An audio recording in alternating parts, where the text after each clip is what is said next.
My name is Elijah Boyd, and I watched the video on YouTube, how you get free phone service for life from Verizon Wireless.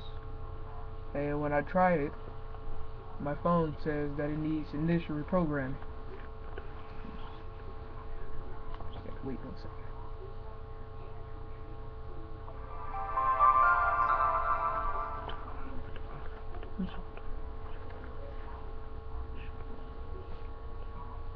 Now, and now it says initial programming needed right there in the middle. That's where it says that.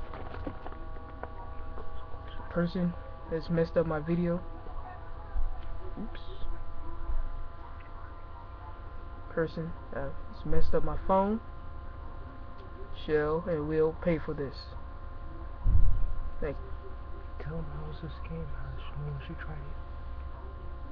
And I just want to say that this video that he made is also a scam, that he should be reported, which I already done it.